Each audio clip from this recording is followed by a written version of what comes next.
आज अक्षय तृतीयेचा मुहूर्त आहे आणि मुहूर्तावर केलेली सोन्याच्या खरेदीचा कधीही क्षय होत नाही असं मानलं जातं. तर आणि सध्याच्या घडीला सोन्याचे दर चढतायत उतरतायत, तर याचा तुमच्या खरेदीवर काही परिणाम झालाय का? परिणाम तर होतोच नेहमीच. गृहिणी काय करतात, आपल्या सगळ्या खर्चातून थोडेफार पैसे वाचवत असतात, जेणेकरून आपल्या मुला बाळांना काहीतरी दागदागिना बनवून घेऊ, स्वतःसाठी हौस असते आपल्याला सगळ्याची. पण गृहिणींचा हाच एक गुण असतो की त्या नेहमी बचत करत असतात. मग ती अन्नधान्यात असेल किंवा दागदागिन्यात असेल किंवा कोणत्याही गोष्टीत नेहमी आपल्या, आणि महाराष्ट्रीयन महिला तर खूपच व्यवहाराला खूपच छान असतात नेहमीच. त्यातून वाचून ते करत असतात, छोटं मोठं काही नाही काही थोडं करून ते थेंबे करून ते काही नाही काही करत असतात.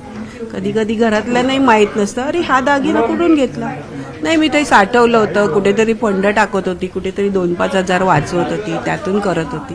असं करून त्या साचवत असतात स्वतःसाठी आणि फॅमिलीसाठी, मुलांसाठी, सुनांसाठी. हे आपलं पिढ्यानपिढ्या सगळ्या गोष्टी चाललेल्या आहेत. आमच्या आई वडिलांनी पण सांगितलेलं की दागिना हा नेहमी वाढवतच जायचं असतं, दागिन्यात कधीच कमी घ्यायचं नाही. 1 ग्रॅम 2 ग्रॅम 5 ग्रॅम जसं तुम्हाला जमेल तुमच्या ऐपतीप्रमाणे दागिना हा नेहमीच वाढवत असायचा, कमी व्हायला द्यायचाच नाही. आपण बघतो की कुठलाही सण आल्यानंतर आपण थोडं का होईना सोनं खरेदी करतो.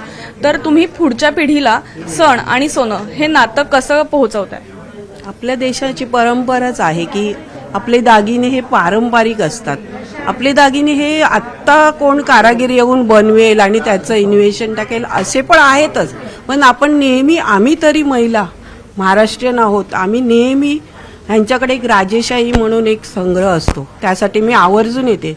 ज्या स्वतः बनवतात दागिने त्यात इतका अभ्यास करतात की त्या आपल्या राजेशाही म्हणजे आपल्या जे राजे रजवाडे आहेत किंवा शिवाजी महाराज आहेत त्यांचे सवंगडी ज्यांचे महिला दागिना वापरायच्या, त्यातून त्या डिझाईन्स तयार करतात आणि एवढ्या बारीकीने तयार करतात की त्यात कमी वजनाचे बसतील, प्रत्येकजण घेऊ शकेल, प्रत्येकजण त्या दागिन्याचा उपभोग घेईल आणि ते त्याला पारंपरिक दागिने सगळे ज्वेलर्स बनवतात.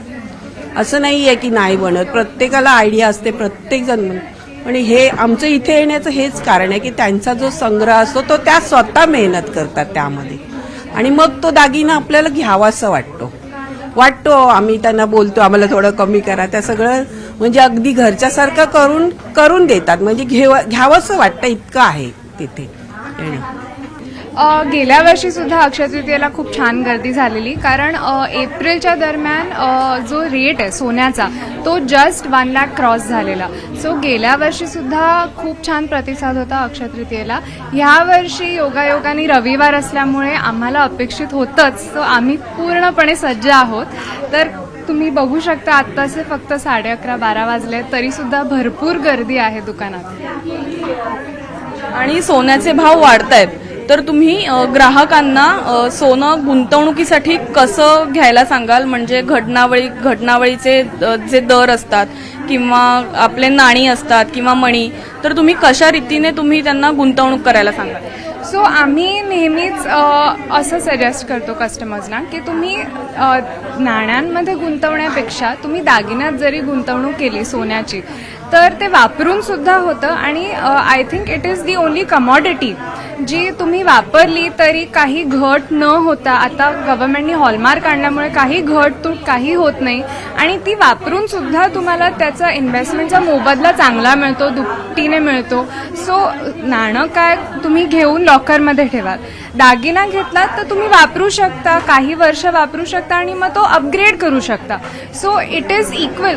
कॉईन आणि ऑर्नामेंट ह्याच्यात फक्त घडणावळीचा एक्स्ट्रा थोडा फरक असतो, पण ती सुद्धा एवढी म्हणजे इन्व्हेस्टमेंट तुमची एवढ्या पटीने वाढते की ते घडणावळ एकदम खूप क्विकली रिकवर होते. आणि सध्याच्या पिढीला म्हणजे डिजिटल गोल्ड हे नवीन इंट्रोड्यूस झालंय, तर तुम्ही सध्याच्या पिढीला डिजिटल गोल्ड की फिजिकल गोल्ड या 2 गोष्टींमध्ये कसं समजावाल? म्हणजे काय घ्यायला प्रेरित कराल किंवा काय घ्यायला तुम्ही मार्गदर्शन कराल? सो ऑनेस्टली स्पीकिंग कसं आहे की प्रत्येकाला इन्व्हेस्टमेंट हे कन्व्हिनियन्सप्रमाणे पण असतं त्यांचं.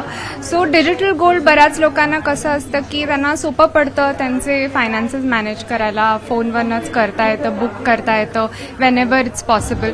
पण त्याच्यासाठी आम्हीसुद्धा बरेचसे मार्ग शोधले आहेत. म्हणजे आमच्याकडे पण वेगवेगळ्या स्कीम्स आहेत. म्हणजे आमची धनलक्ष्मी लाभ योजना जी आहे त्याच्यात तुम्ही प्रत्येक कधीही म्हणजे महिन्यात कधीही तुम्ही पैसे भरू शकता आणि त्या दिवशीचा जो रेट असतो तो तुमचा बुक होतो. सो बेसिकली तुमचं गोल्डच बुक होतं आहे and then we are basically booking that much rate. मग तुम्ही आज समजा तुम्हाला ह्या महिन्यात तुमच्याकडे 8,000 असतील, तुम्हाला 8,000चं बुक करायचं आहे सोनं, तुम्ही 8,000चा रेट बुक करू शकता.